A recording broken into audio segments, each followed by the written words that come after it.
Hoje vamos falar de um tema que é a religião da nova era. E nós podemos começar dizendo que o vocabulário humano, a linguagem humana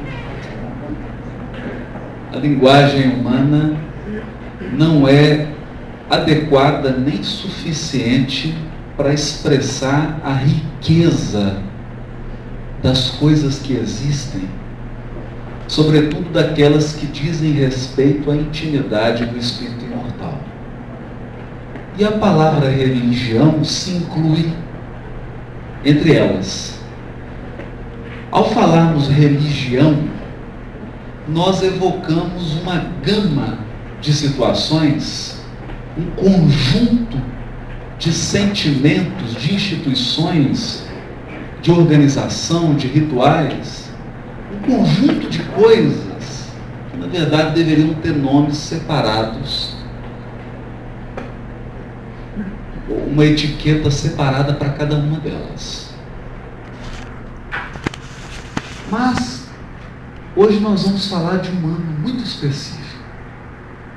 Nós vamos falar da evolução do aspecto religioso humano, até culminar na religião da nova era. Lembrando que quando nós falamos da evolução, estamos falando da perspectiva da doutrina espírita. Estamos falando embasados nos princípios fundamentais da doutrina codificada por Allan Kardec. Isso naturalmente dá uma baliza, isso já dá um sentido para a nossa reflexão. E não poderia ser diferente. Outra coisa que nós gostaríamos de deixar claro, que ao falarmos de evolução, nós não estamos condenando nem criticando o passado. Porque o que ocorreu no passado representa o somatório das experiências que enriquecem o nosso acervo espiritual. Então nós podemos dizer muito bem com Paulo de Tarso que tudo me é lícito, mas nem tudo me convém. É lícito ao leão na selva perseguir, matar e devorar a presa. Porque essa é a experiência que diz respeito ao princípio inteligente que estagia como leão. Não há certo nem errado. Essa é uma experiência. Mas a evolução, ela é sempre gradativa e ascensional. Esse é o determinismo da lei divina. Nós nos aperfeiçoaremos, quer queiramos ou não.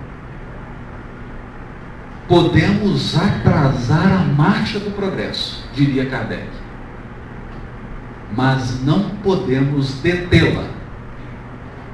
Essa é a reflexão. De modo que todas as experiências no campo da religião foram válidas.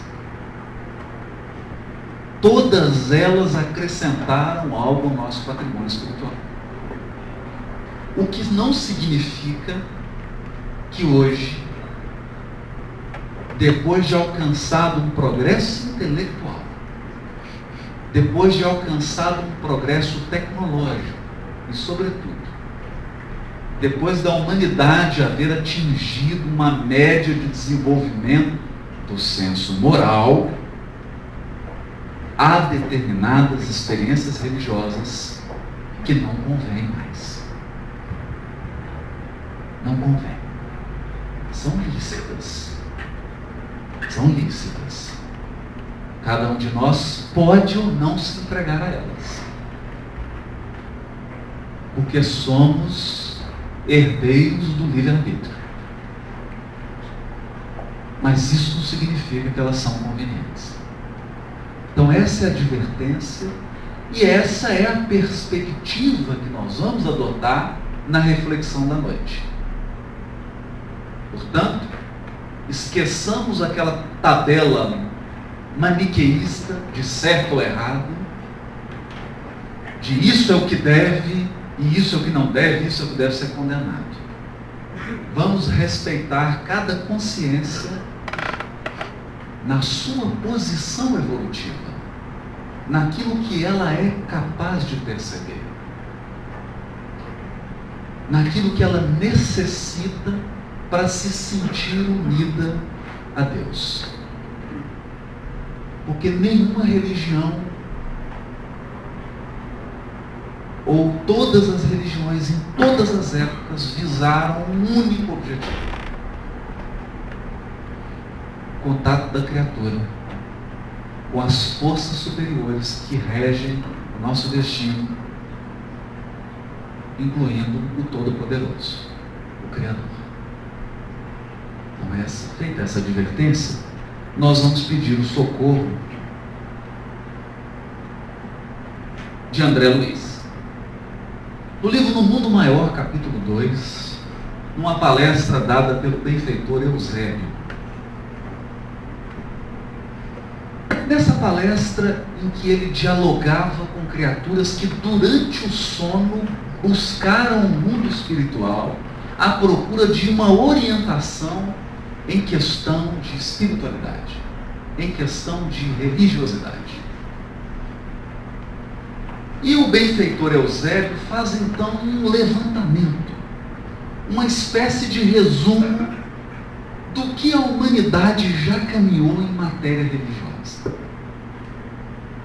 Ele faz então uma espécie de balanço contábil, e diz assim: cantávamos hinos de louvor com Krishna, aprendendo o conceito da imortalidade da alma à sombra das árvores augustas que aspiram aos cimos do Himalaia.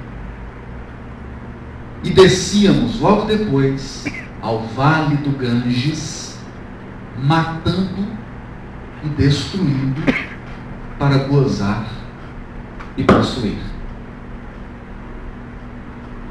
Ele vai realçar essa contradição. Quantos de nós já não tivemos experiências reencarnatórias na Índia? Já participamos do budismo, já cantamos esses hinos, já cantamos esses mantras, aprendendo as primeiras letras do alfabeto da espiritualidade. No entanto, nem por isso deixamos de matar, de destruir, para gozar, para possuir. Mas nós também soletrávamos o amor universal com Siddhartha Gautama e perseguíamos os semelhantes em aliança com os guerreiros singaleses e hindus. Fomos herdeiros da sabedoria nos tempos distantes da Esfinge, no Egito. Quantos aqui tiveram muitas experiências reencarnatórias no Egito? E, no entanto, da reverência aos mistérios da iniciação, passávamos a hostilidade sangue sedenta nas margens do Nilo. Aprendíamos sobre a imortalidade da alma, sobre a comunicabilidade dos espíritos, mas nem por isso deixávamos de praticar atos de maldade, de assassino, junto às margens do Nilo. Acompanhando a arca simbólica dos hebreus, reiteradas vezes, líamos os mandamentos de Jeová, contidos nos rolos sagrados, e desatentos os esquecíamos ao primeiro clangor de guerra aos filisteus. Quantos aqui já foram hebreus?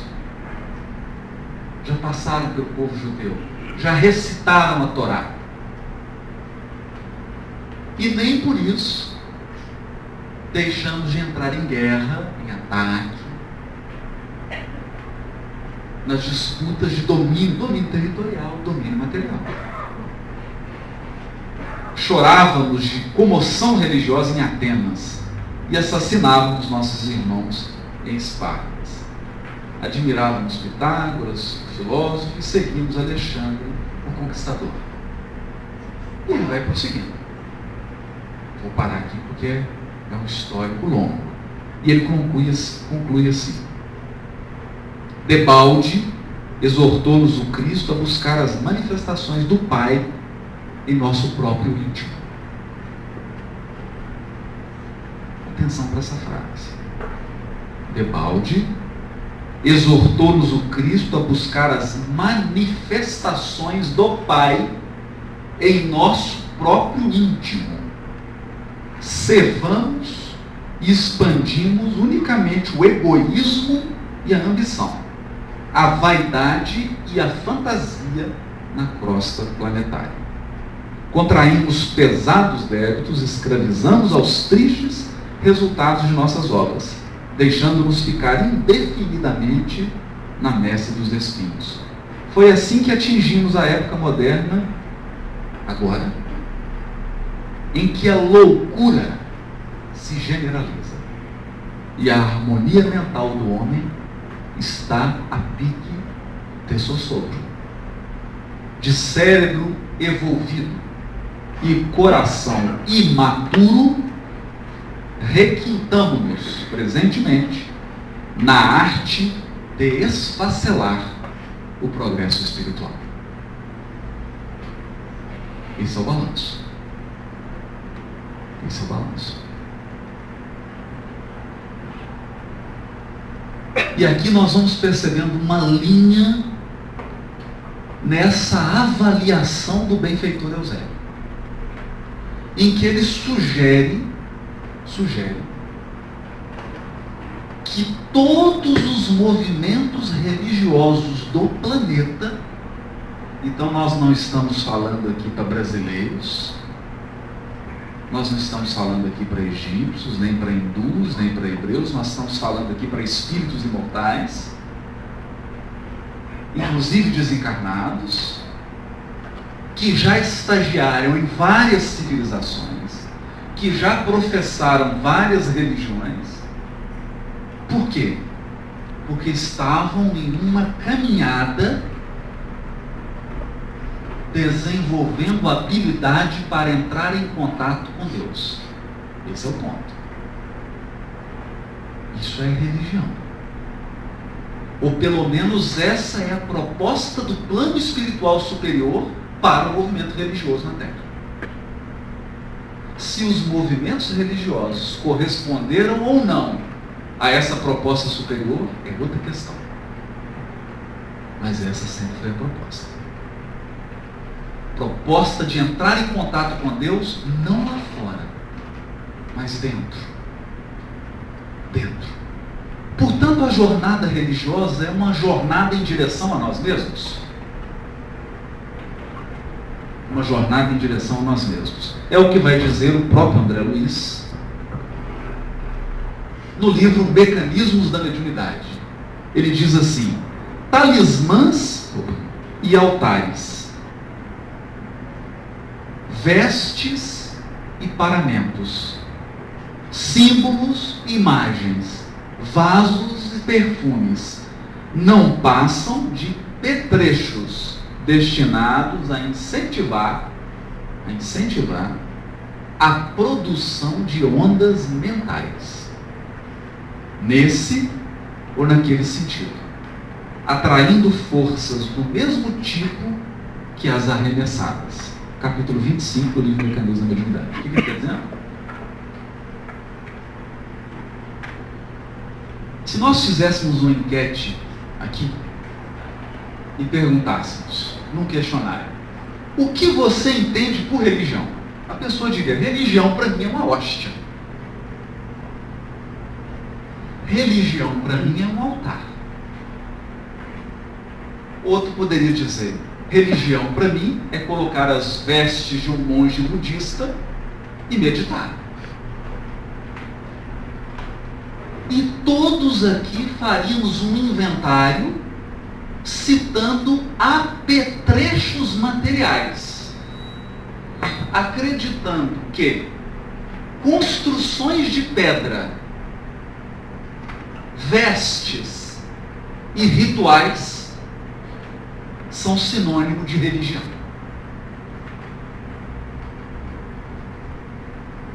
É nesse sentido que André Luiz é preciso como um cirurgião que tem um bisturi na mão. Ele diz assim: tudo isso é só um petrecho, só um instrumento para que a tua mente possa vibrar. Pode ser, amigo, que a tua mente vibre na direção superior quando você coloca uma rocha na boca. Pode ser que a tua mente emita pensamentos superiores quando você pega a água fluidificada que está aí, nos filtros na entrada do Google.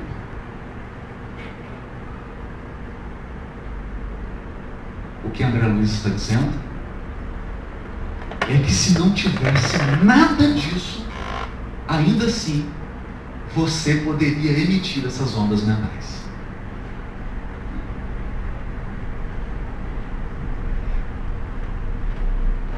Esse é o ponto. Que não é novidade para aqueles que trabalham na área da educação, sobretudo com educação infantil. Você coloca a criança para montar um quebra-cabeça, você coloca ela para manipular um jogo pedagógico, para quê? Para quê? Para que ela desenvolva o pensamento abstrato.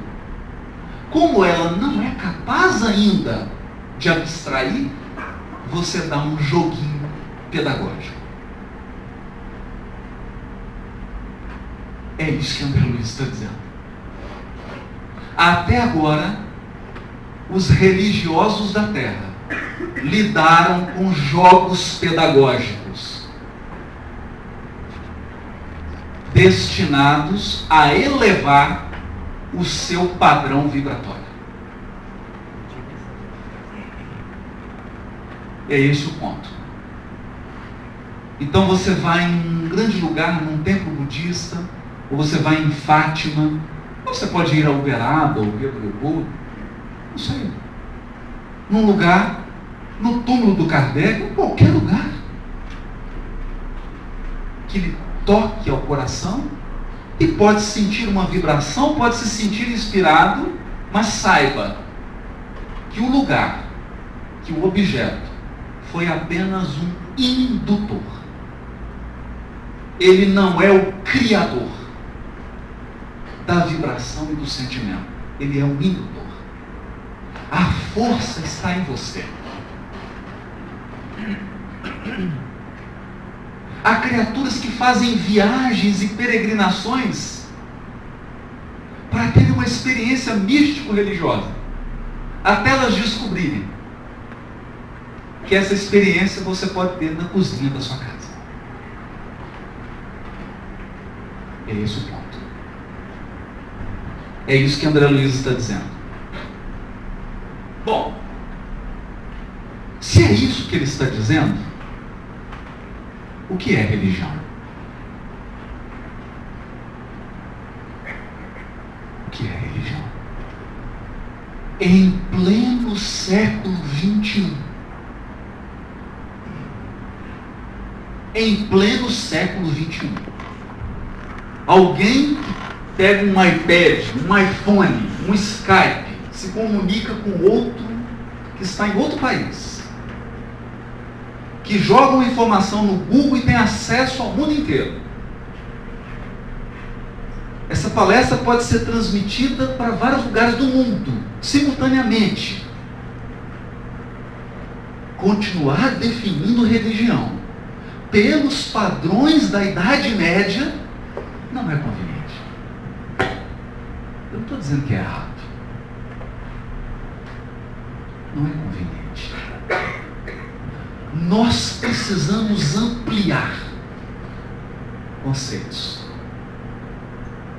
Precisamos dar maior precisão às nossas definições. O que é religião? Diria o Chico, em 1954, ao repórter que o entrevistava em Brasília. A entrevista foi publicada na revista da Legião da Boa Vontade. 1954. Ele dizia assim: a humanidade caminha para a religião cósmica. Religião cósmica do amor e da sabedoria. Mudou tudo. Mudou tudo. Por que cósmica? Porque até agora a nossa religião foi tribal. Tribal. E nem o espírita escapou do tribalismo. O que é a religião tribal? A pessoa diz assim: eu sou da religião tal, porque a minha mãe nasceu no país tal, portanto eu sou da nacionalidade daquele país. A minha família cultua essa religião, essa é a religião do meu país.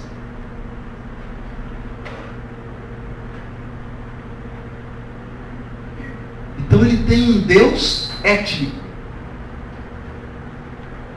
um Deus da etnia dele,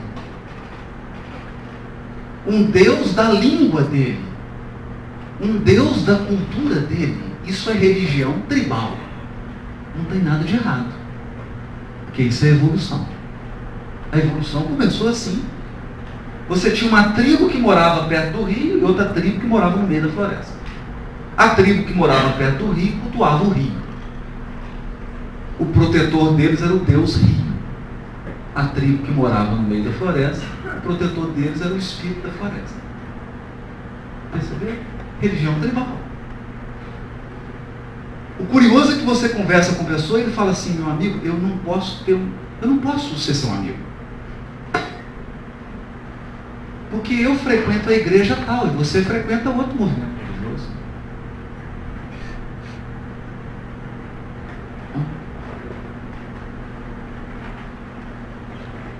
Essa é a religião tribal.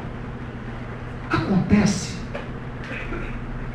que depois da revolução científica do século XIX, século XX e agora século XXI, nós descobrimos que só no universo que nós damos conta de perceber há aproximadamente 200 bilhões de galáxias.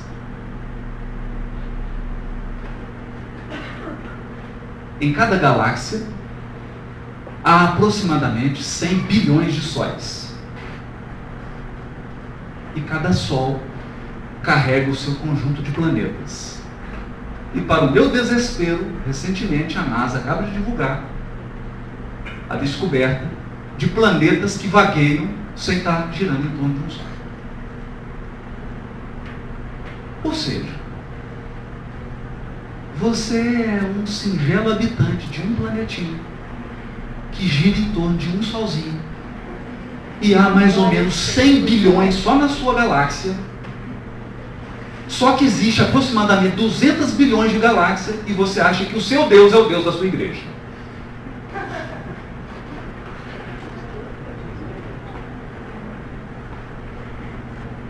Não há nada de errado nisso. Se essa for a experiência do seu nível evolutivo. Mas se você é alguém que sente sede de universalidade, se você é alguém que veste blusa indiana, come comida chinesa na terça, comida tailandesa na sexta,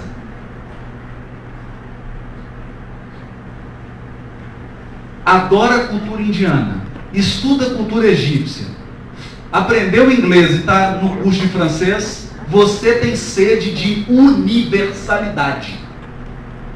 Você não aguenta mais rótulos.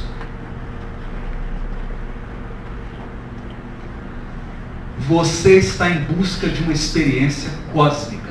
E você quer um Deus cósmico. Não um Deus de um país ou de uma cor de pele. mas um Deus de 200 bilhões de galáxias. Essa é a religião cósmica. Por isso que ela é cósmica. Ela é cósmica. Mas além de ser cósmica, ela é religião do amor e da sabedoria. Porque ninguém suporta mais alguém que se ajoelha e faz prece para Deus e pega uma bomba e mata 10 crianças. Ninguém suporta isso mais.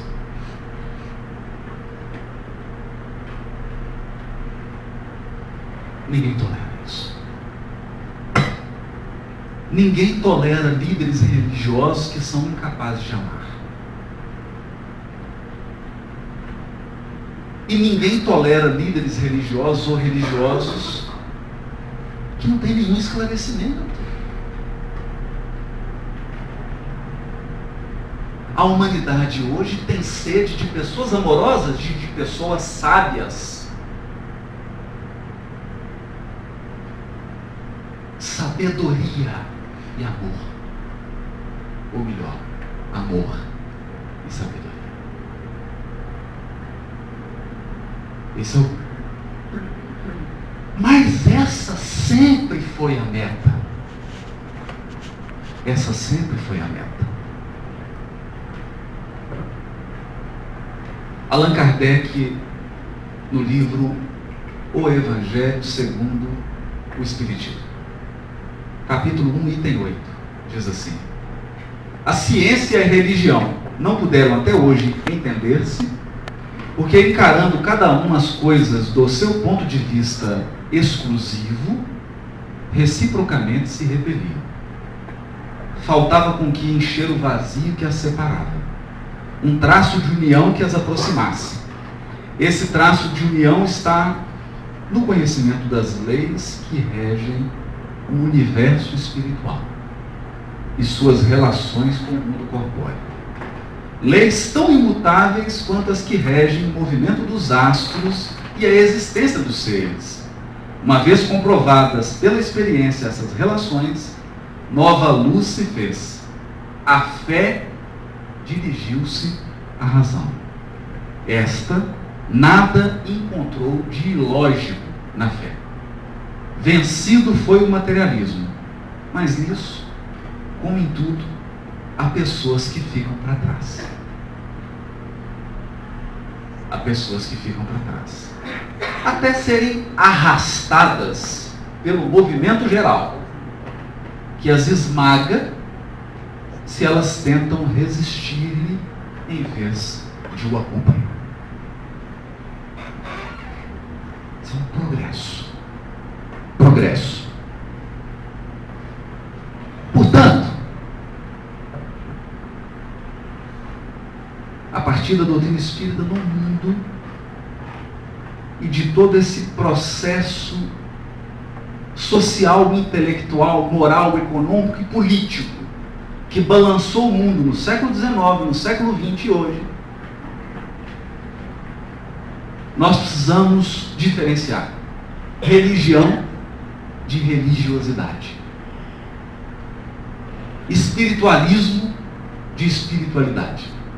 No prefácio do livro Nosso Lar, Emmanuel diz assim: precisamos muito do espiritismo e do espiritualismo, mas muito mais de espiritualidade. O que ele está querendo dizer com isso? Porque religião, espiritualismo e qualquer ismo é sempre algo exterior. É sempre algo que está lá fora. Religiosidade e espiritualidade é algo que ocorre dentro de você. Então nós estamos caminhando do exterior para o interior, do concreto para o abstrato, do palpável para o imponderável. Não é todo mundo que suporta isso.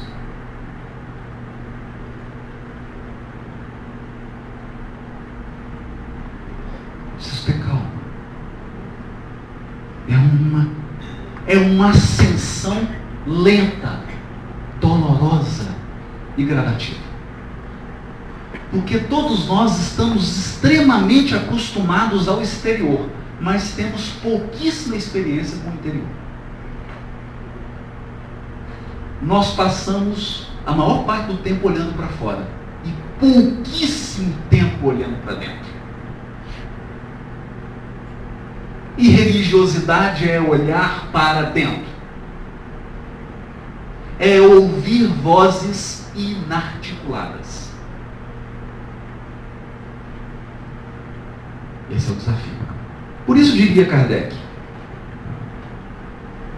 ao tratar dessa oposição, ele fala assim: o simples fato de poder o homem comunicar-se com os seres do mundo espiritual traz consequências incalculáveis da mais alta gravidade. É todo um mundo novo que se nos revela. Isso está no livro, um pequeno livrinho, o Espiritismo na sua expressão mais simples, no item 20. Ele vai dizer também, vou deixar isso aqui, falar isso. Quais as consequências? Antes era fácil, antes era tão fácil. Como diz o Gilberto Gil na música dele, antes o mundo era pequeno porque a terra era grande. Então era fácil você dizer para as pessoas que iam para o céu ou iam para o inferno. O difícil hoje é que nós sabemos que a cada minuto milhares de criaturas desencarnam. Índios da tribo no norte do país, pessoas altamente intelectualizadas no centro de Manhattan, em Nova York, pessoas que não tiveram acesso a quase nada em regiões tenebrosas da África, pessoas paupérrimas em Minas Gerais.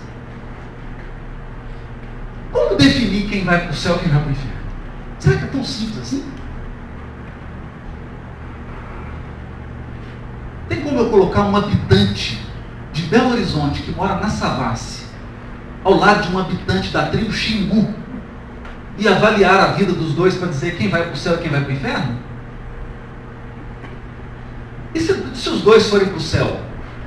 Será engraçada a convivência deles no céu, né? Será muito curiosa. Então é claro que isso repele a nossa sensibilidade. Isso hoje repele a nossa sensibilidade. Porque nós temos sede de universalidade. Nós temos sede de coisas mais profundas, de uma religiosidade mais profunda, mais lógica, mais sensata, mais condizente com o nosso nível intelectual e moral. Por isso diria Kardec, o Espiritismo, partindo das próprias palavras do Cristo, como este partiu das de Moisés, é consequência direta da sua doutrina.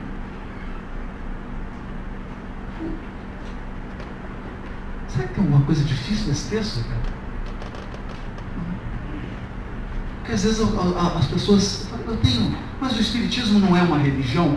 Ele pode não ser a religião como você define. Aliás, Allan Kardec escreveu um artigo na Revista Espírita de 1868. O Espiritismo é uma religião? Ponto de interrogação. Mas ele é Kardec. Ele é Kardec. E ele começa o artigo assim: a palavra religião tem várias acepções. Depende da acepção que você entende. Depende da acepção que você entende.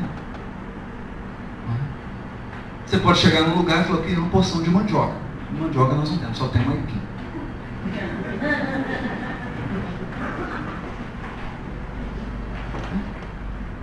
Será que nós temos tempo a perder com querelas em torno de terminologia?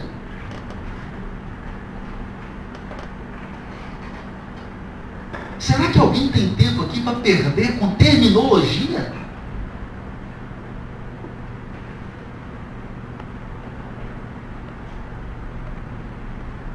Será? Ou nós vamos na essência do raciocínio? O Espiritismo parte das palavras do Cristo. Isso é Kardec dizendo. Como Cristo partiu das palavras de Moisés. Portanto, o Espiritismo é consequência direta da doutrina do Cristo. Ele vai dizer mais. Agora, no Evangelho segundo o Espiritismo, o Espiritismo nada ensina em contrário ao que ensinou o Cristo, mas desenvolve, completa e explica em termos claros e para toda a gente o que foi dito apenas sob a forma alegórica. Então, o Espiritismo vem explicar na linguagem do século 22. Porque nós vamos precisar de mais um século para entender Kardec. Pois bem, feitas essas observações, vem a pergunta: qual a religião da nova era? Qual a religião da nova era? O que vai mudar? Nós poderíamos aqui fazer uma lista de 200 itens que irão mudar.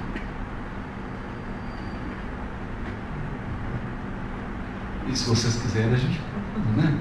Até amanhã, 8 horas da manhã, já sai direto para o serviço, né? Mas como o tempo não permite, nós escolhemos 3. Nós vamos trabalhar com 3 oposições.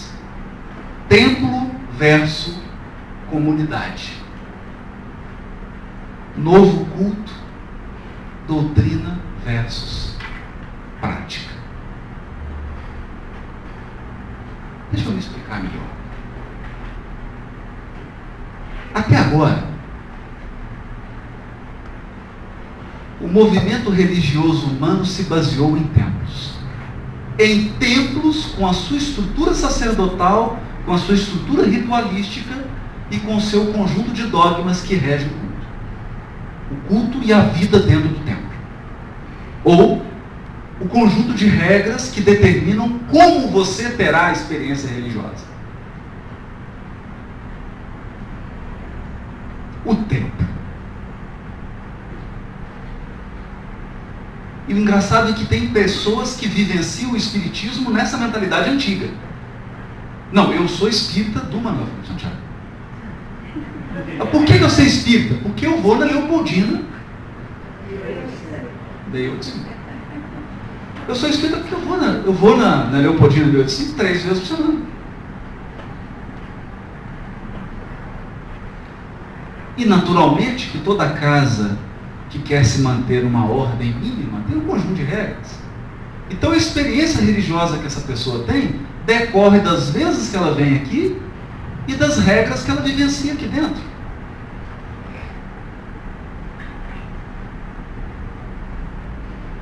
Das palestras que ela assiste, dos passos que ela toma. Correto? Estou dizendo isso para não ter que criticar nenhuma outra religião. Para nós fazermos uma avaliação sobre nós mesmos. Né? Eu já encontrei espírita que fala assim, eu sou espírita do estado tal.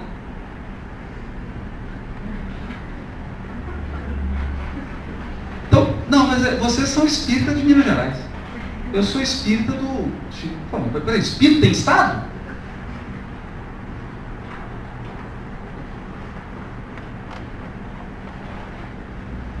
Então, define com base no templo. Agora, olha o que vai dizer Eusébio no livro No Mundo Maior, capítulo 2. Capítulo 2. Ele vai deslocar. Ele vai te tirar do templo de pedra. Por uma razão muito simples. A palavra igreja no Novo Testamento, igreja, não está escrito lá igreja, porque o Novo Testamento foi escrito em grego. Lá atrás está escrito eclesia. Eclesia, né? Em grego. Eclesia. Eclesia é comunidade.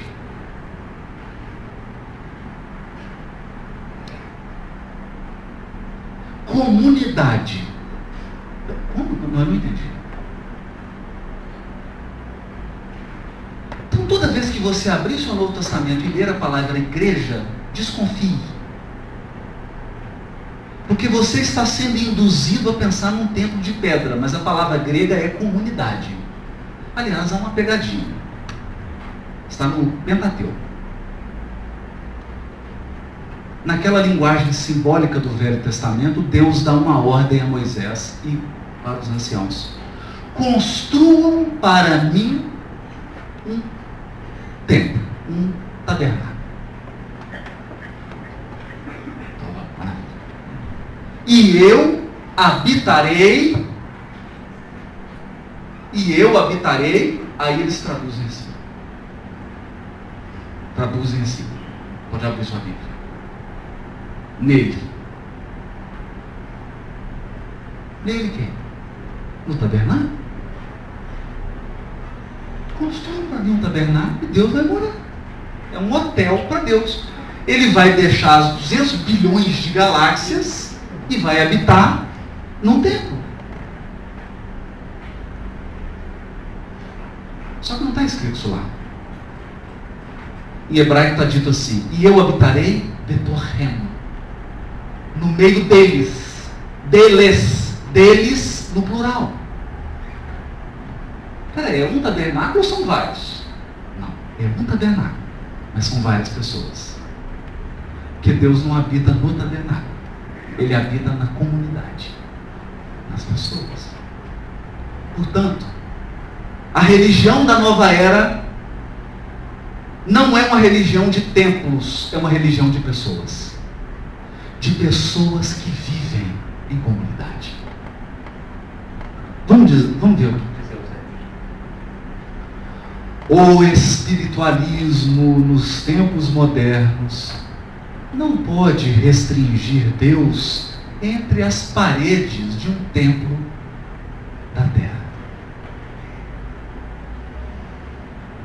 Porque a nossa missão essencial é a de converter toda a terra no templo augusto de Deus.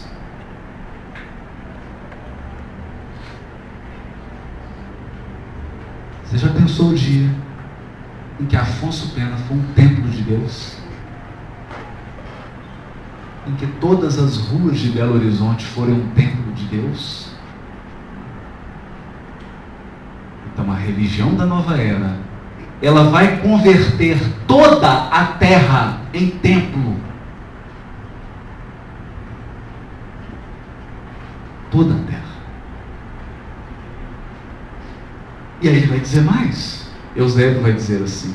Não, agora, desculpa, não é mais Eusébio. Agora no livro Nos Domínios da Mediunidade, e o benfeitor é o Albério. Capítulo 1, ele diz assim: é da lei, que nossas maiores alegrias sejam recolhidas ao contato daqueles que, em nos compreendendo, permutam conosco valores mentais de qualidade idêntica aos nossos. Assim como as árvores oferecem maior coeficiente de produção se colocadas entre companheiras da mesma espécie, com as quais trocam seus princípios germinativos. Então, por que você está aqui? Você está aqui porque nós temos sede de vida comunitária. Você tem sede de troca. Não é por causa disso aqui. Não é isso aqui. É isso aqui. São as trocas. A permuta. Mas pode ser que aqui, no Manuel Felipe Santiago, não seja o local em que você se sente bem permutando. Pode ser que o local em que você se sente bem seja a Igreja Batista da Lagoinha. Pode ser que o local que você se sinta bem seja o templo budista. Percebe?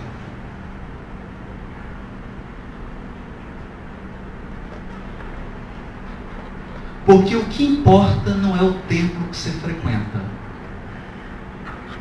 O que importa é a comunidade que você pertence, a qual você pertence.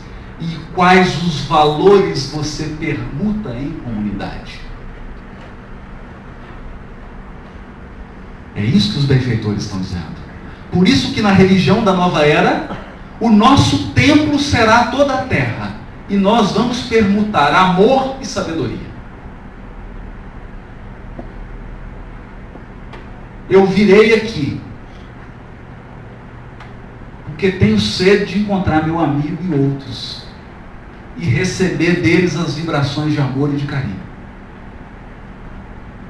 E eu venho aqui porque eu tenho sede de esclarecimento. Por isso, comunidade. Até o dia em que nós perceberemos que a família humana é uma comunidade pequenina, pequenina, nesse universo infinito. A humanidade terrena é um jardim da infância.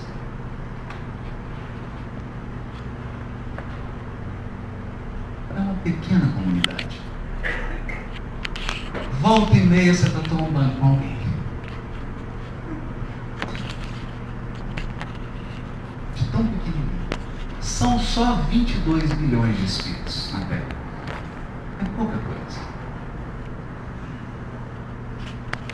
É pouca coisa. Basta você multiplicar esse número pelos trilhões de planetas só no nosso universo conhecido, material. Você vai ver que é pouca coisa. Tempo exterior? Não, já passamos. A nova era pede comunidade, pede integração, pede permuta. E o culto? E o culto? Nós vamos adorar o quê? Ou quem? Qual que vai ser o nosso culto? Eusébio, no Mundo Maior, diz assim: o governo universal não nos circunscreveu as atividades à guarda de altares perecíveis. Você não foi chamado para ficar vigiando o altar.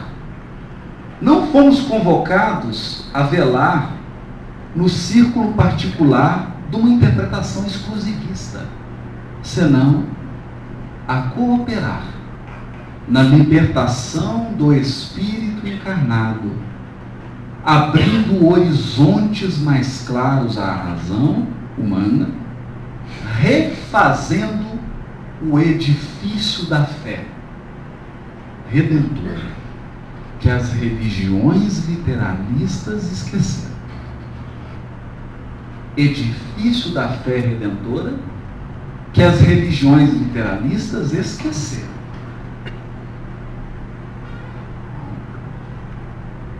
O nosso culto, o que ele está dizendo aqui? Na nova era, o culto será universalista. Para não dizer universal, senão todo mundo vai confundir aqui, vai dar um mal entendido, né?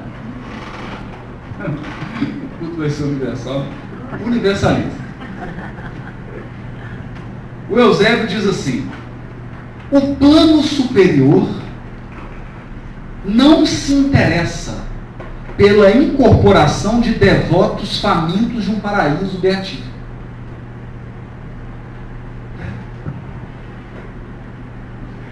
Porque às vezes nós imaginamos que o culto é converter o máximo de pessoas para fazer uma fila bem grande para todo mundo entrar no céu. Na doutrina espírita tem uma nova versão. Seria converter todos ao espiritismo para livrá-los do umbral. Então, o que Eusébio está dizendo? O plano superior não está interessado nisso. Se essa é a sua pauta de ação, você não está com o mundo superior. Você está por conta própria. Porque o plano superior não tem interesse nisso. A porta divina não se abre a espíritos que não se divinizaram.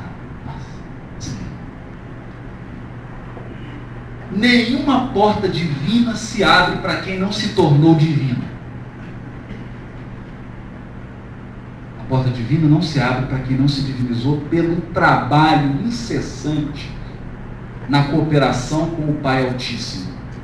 E o solo do planeta, a que vos prendeis provisoriamente, representa o abençoado círculo de colaboração que o Senhor vos confia. Eu vou traduzir. O que o Eusébio está dizendo?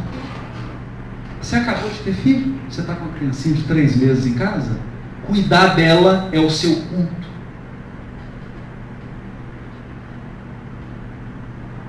Você tem uma mãe doente, um pai doente que você cuida? Cuidar dele é o culto que você pode oferecer a Deus.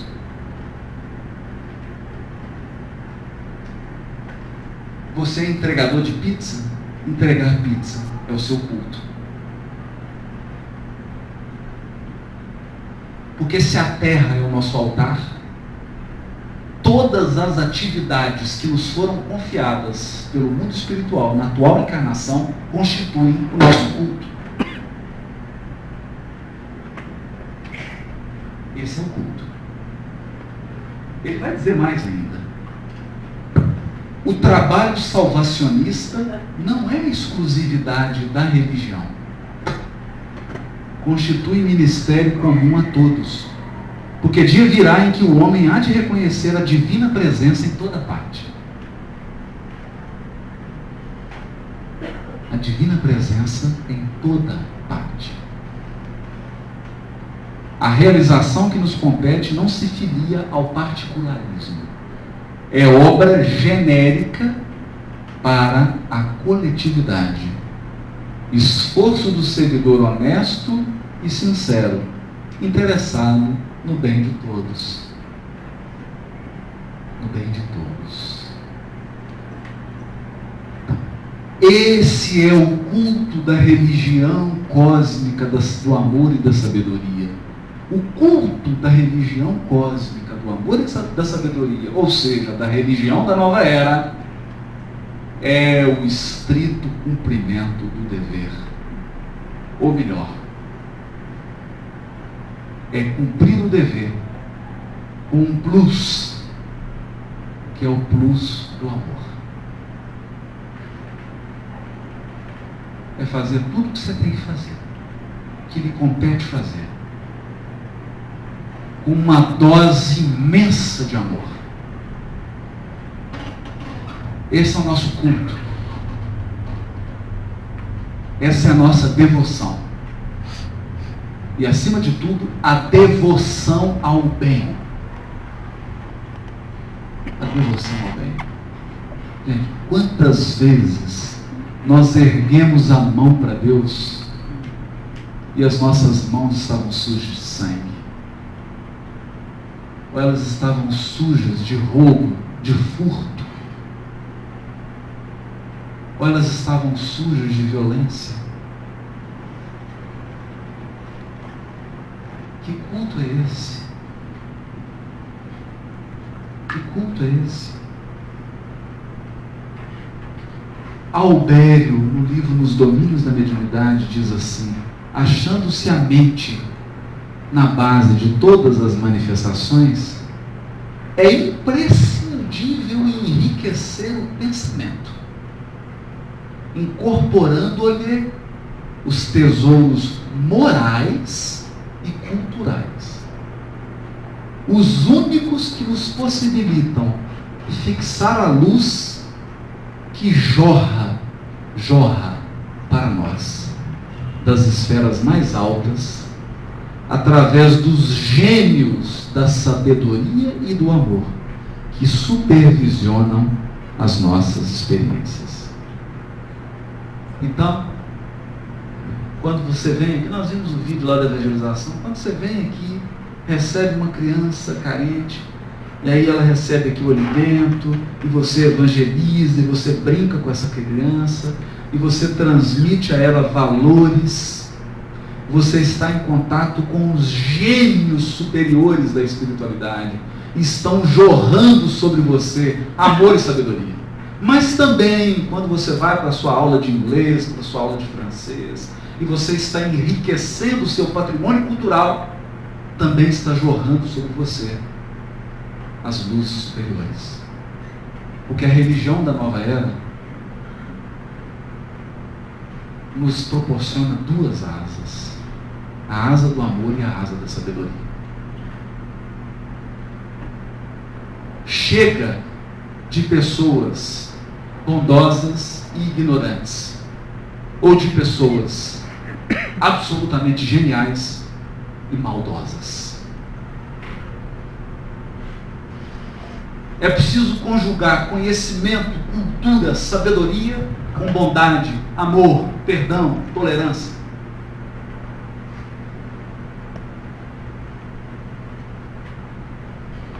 Ninguém voa com uma asa só. E a proposta da religião da nova era é um voo sublime rumo às esferas superiores. Um voo sublime.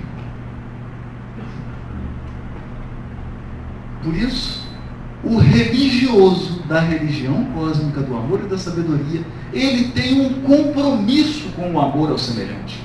E ele tem um compromisso com a sabedoria. Ele está em luta contra o mal e contra a ignorância.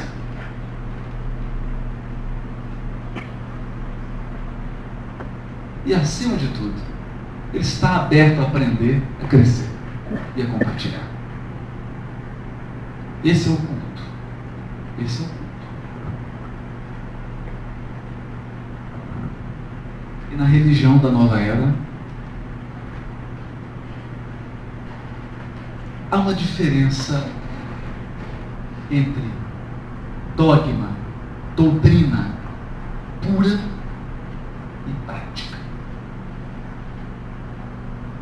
No livro Caminho, Verdade e Vida, no prefácio do livro Caminho, Verdade e Vida, Emmanuel diz assim: muitos discípulos nas várias escolas cristãs,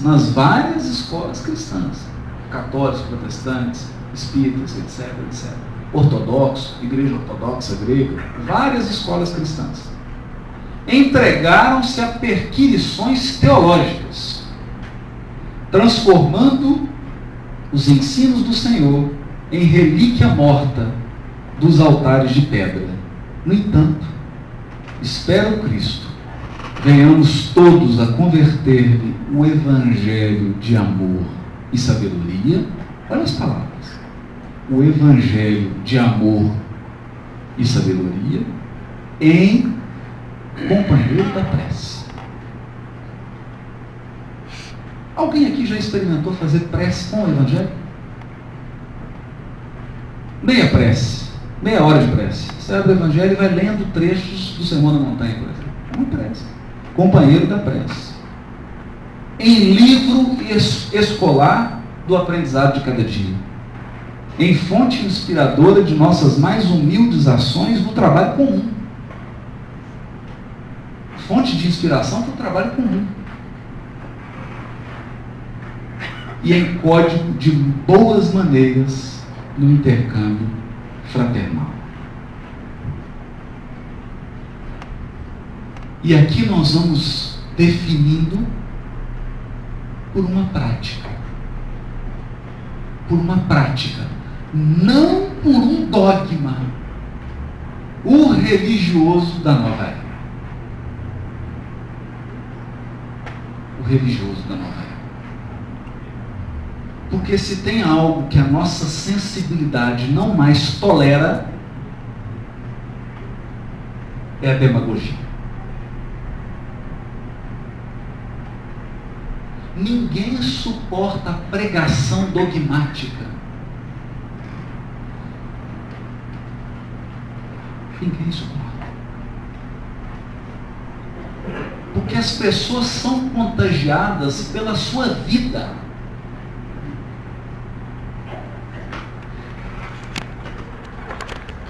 Pela sua vida. Ou seja, ou você é alguém que atrai,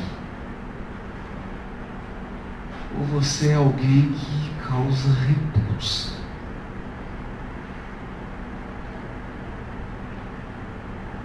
Ou você é alguém que acalma, ou você é alguém que enerva, que irrita. É a vida. A religião da nova era é o que você vive. É a sua vida. É você. Engraçado porque Paulo de Tarso escreveu sobre isso, só que ele escreveu no século I. Nós só estamos entendendo isso agora, 20 séculos depois, 2000 anos depois dele ter escrito. Sabe o que ele escreveu? Sabe o que ele disse? Vocês imaginem uma coisa, não tinha e-mail na época de Paulo. Não tinha Facebook nem Twitter. Não é? Então não tinha esse negócio assim, manda um Twitter para o Timóteo. Olha, eu estou aqui em Twitter, eu estou aqui em Corinto, vou para Roma, manda um Twitter para o Lucas para encontrar. Não tinha isso. Agora, você não vai acreditar, não tinha máquina de escrever também, nem computador. Então, se você quisesse escrever alguma coisa, você tinha que passar por uma experiência bastante constrangedora de fabricar o seu papel. E de fabricar a sua tinta. A não ser que você fosse uma pessoa abastada que pudesse comprar. Mas ainda que você tivesse muito dinheiro, por exemplo, Cícero tinha muito dinheiro. Ele podia comprar muito papel e muita tinta. Só que ele não tinha habilidade de escrever rápido. Então sabe o que ele fez? Em uma de suas cartas a um amigo, ele diz assim: perdoe-me a carta anterior. Eu sei, a letra estava horrível, você não deve ter entendido nada. Mas agora eu contratei um copista para redigir as minhas cartas. E você pode notar como que a letra está boa, está fácil de ler. Então escrever era uma complicação. E sabe como que Paulo orientava as eclesias, as comunidades que ele formava nas cidades, mandando cartas para elas e dizendo assim: não sejam egoístas, façam essa carta circular em várias comunidades. Era assim que ele orientava. Essas são as cartas de Paulo que estão no seu Novo Testamento. Mas ele vai escrever assim: vocês são as cartas vivas do Cristo.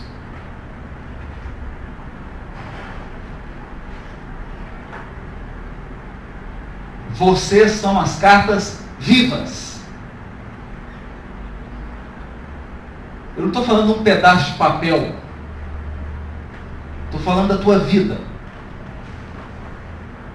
Pouco tempo depois do desencarne de Francisco Cândido Xavier, eu assisti algo que me comoveu.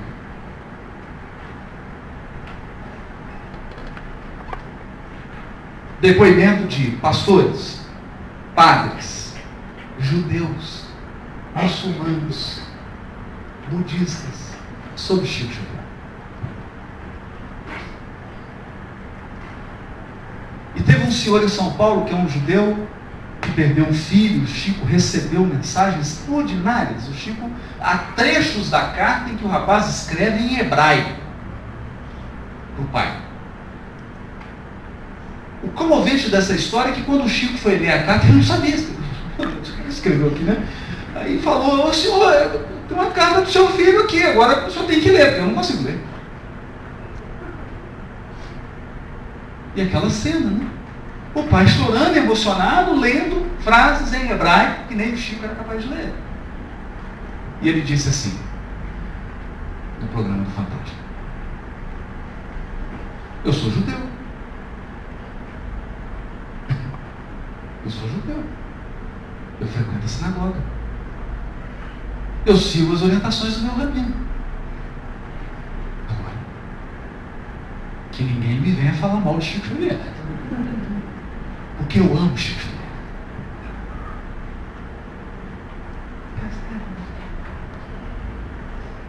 Eu amo Chico Xavier.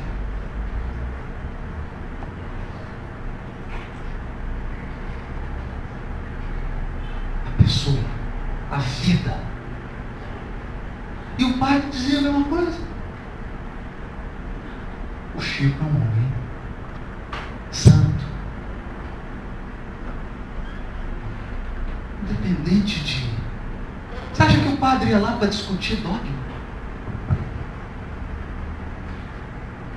Você acha que ele se sentava para discutir? Ô Chico, o que é correto? Ressurreição ou reencarnação? Você acha que é isso? Você acha que essa era a pauta?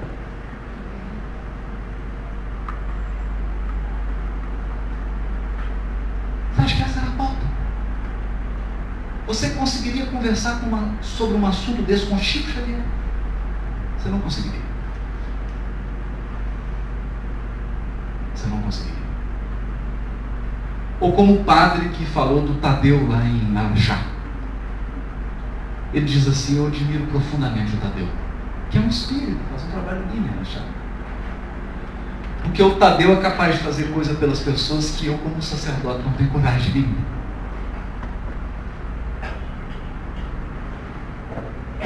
Eu não sou capaz de um trabalho de amor como o Tadeu, dizia o sacerdote de Araxá.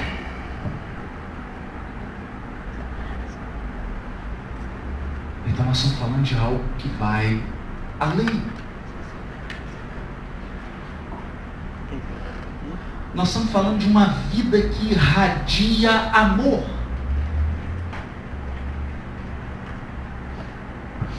E nesses momentos finais eu reservei para contar alguns casos, pedindo licença, eu não gosto de fazer isso, mas é importante, porque aqui o caso é prático.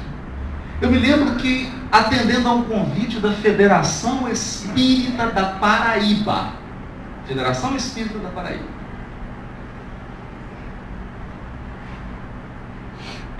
uma jornada, passava por algumas cidades e finalizava com um seminário na cidade, na capital. Então, quando a pessoa foi me buscar no aeroporto, ela falou: Haroldo, eu preciso que você faça uma escolha. Nós temos um hotel reservado para você, mas lá em casa eu reservei um quarto. Tem um quarto lá com uma caminha, se você quiser ficar lá. Só tem uma questão: a minha mulher é evangélica. Eu falei assim: então eu vou ficar na sua casa.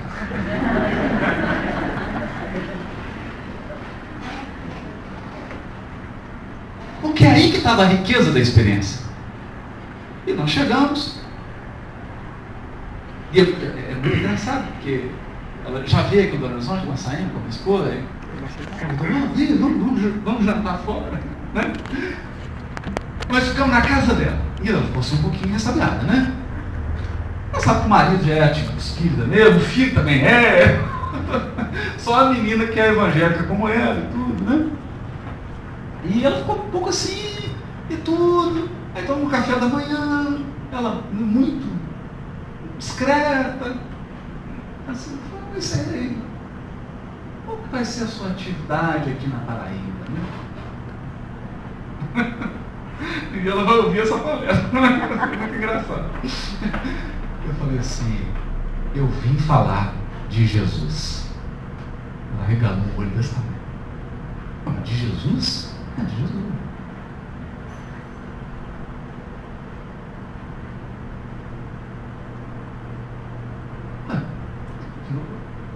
Mas esse é outro palestrante? Não começar a falar de espiritismo? Não, mas é sinônimo. É sinônimo. É sinônimo? É sinônimo. E comecei a falar para ela da tradução do Novo Testamento. E busquei a tradução do Novo Testamento para ela. E comecei a mostrar. Ela foi ficando entusiasmada. Ela foi ficando entusiasmada. E nós estamos conversando sobre dogma? Conversando sobre Jesus. Sobre o perdão. Sobre o amor de Jesus. A tolerância de Jesus. Sabe que eu estava interessado em discutir ressurreição? E fomos conversando. Passou um dia, passou dois. No terceiro café da manhã ela virou para mim e falou assim: olha, sexta-noite você está livre, né? Eu falei: não tem nenhum compromisso, né? Não, só sábado de manhã.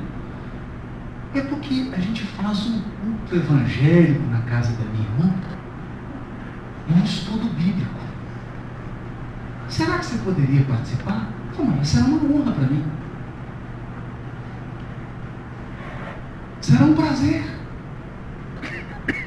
E fomos lá para a casa da irmã dela. A irmã dela era a coordenadora do estudo bíblico.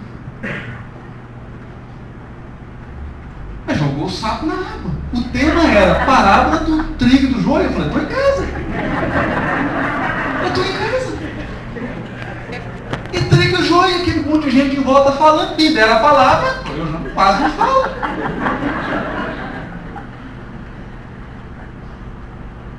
E começou a falar do trigo e do joio, sutil.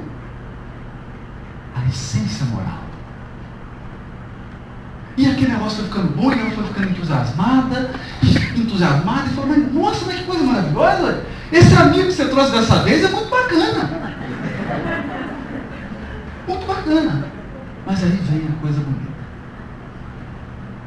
Hora que acabou o culto, ela pediu a palavra e falou assim: agora, o nosso irmão Haroldo está numa jornada espírita pelo estado da Paraíba.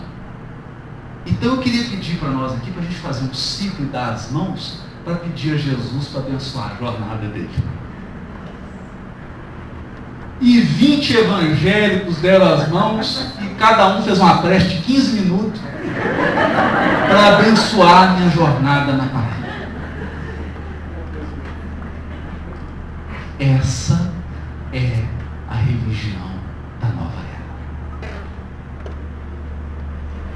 No domingo, todos eles foram à sede da Federação Espírita da Paraíba para assistir o seminário. E eu fiz questão de falar: nós temos aqui uma coordenadora de estudo bíblico evangélica, uma irmã que veio nos prestigiar, com os seus irmãos evangélicos, nos dar a honra de participar dessa comemoração, porque hoje nós vamos falar de Jesus. Aí, querido, vem cá, é isso. É isso. Quando nós falamos desse aspecto de amor, é isso.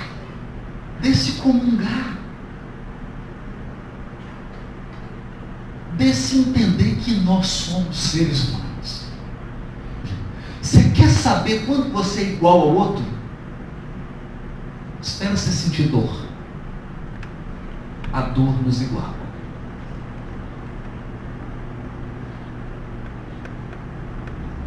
Na alegria, todos somos diferentes. Na alegria você tem rico, tem pobre, tem judeu, tem espírita, tem evangélico, tem católico, tem ateu. Na dor, não tem distinção. Na dor você é ser humano. Nós somos seres humanos. E quando nós falamos da sabedoria da religião da nova era, nós não estamos falando de um intelectualismo idiota, infantil. Não é isso que nós estamos falando. Não é isso. Já passou o tempo em que ser uma enciclopédia ambulante era sinônimo de inteligência. Que hoje tem Google. E o Google é imbatível. é imbatível. Eu me recordo de um professor da faculdade de Direito. Uma vez eu falei, nossa, o fulano é inteligente, né? Ele falou assim, inteligente como uma enciclopédia. E eu falei, não entendi. Eu sou muito burro, não entendi nada. E fiquei, enciclopédia inteligente? E fiquei, eu fui perguntar. Passou uma semana, o professor não entendi. Eu não entendi a charada. E ele me disse assim, enciclopédia é um compêndio. Algo morto, congelado, num conjunto de páginas. Inteligência é uma força dinâmica que encontra soluções para problemas novos. Essa é a diferença. Então, essa sabedoria que nós estamos falando da religião da nova era não é enciclopédia. Capital da Bolívia. Capital. Quantos corpos o Espírito tem? 7. Eu respondo. Isso é Google. Isso é Google. Isso é decorar. Isso é decorar. Sabedoria, diz André Luiz, é calar-se para que o mais ignorante possa falar. Isso é sabedoria. É uma baita de uma sabedoria. E outras coisas.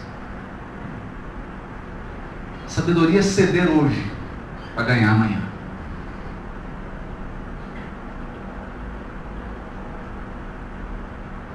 Sabedoria é num diálogo ater-se aos pontos comuns e fingir de bobo com relação aos outros.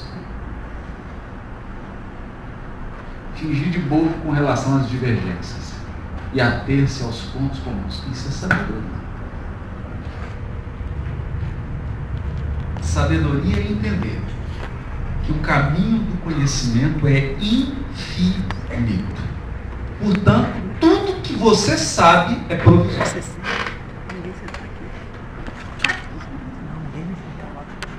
É provisório. Tudo que você sabe é provisório. Isso é sabedoria. Essa baliza, amor e sabedoria. Essa é a nova era. E essa é a religião da nova era.